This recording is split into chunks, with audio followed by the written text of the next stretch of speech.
Everything in the exhibition is somehow connected to the family. From incredibly grand dresses that have been worn to coronations to Stella Tennant's nose ring. There's so much of Chatsworth in the exhibition.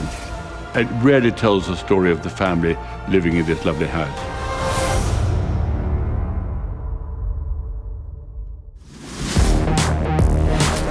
What's fabulous when you walk into the painted hall is that you're hit immediately by the luxury of the textiles in those coronation robes, juxtaposed with the unravelled edges of the McQueen.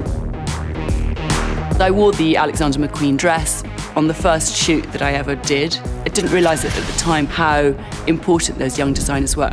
Stella's punk dress is perfectly placed because it's saying right from the get-go, this isn't just about coronation robes and liveries. The coronation robes were worn at 3 successive coronations. And the thing that struck me, first of all, is the ermine. You can see that there are 4 rows of these tiny black spots. Depending on what station, what rank you are, determines how many rows of spots you have.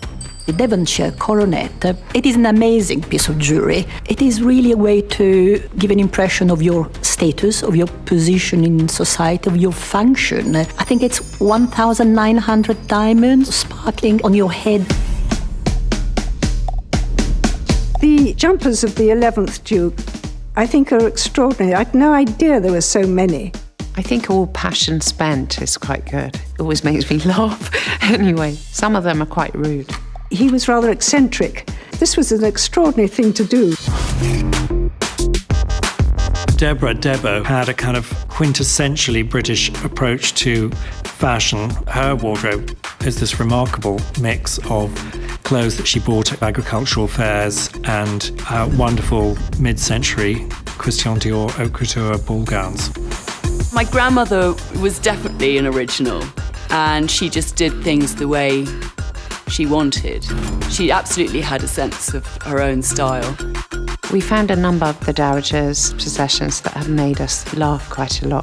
The Elvis slippers, the rubber chicken handbag. I love this idea that you have a wardrobe that has some of the most remarkable, luxurious haute couture creations and then a rubber chicken bag and an Elvis slipper. Chatsworth, everyone imagines it to be the most conservative, most traditional sort of place. But I think that each incumbent of the house has made it their own. And so in that sense, there's always a change, which is a step away from the generation before.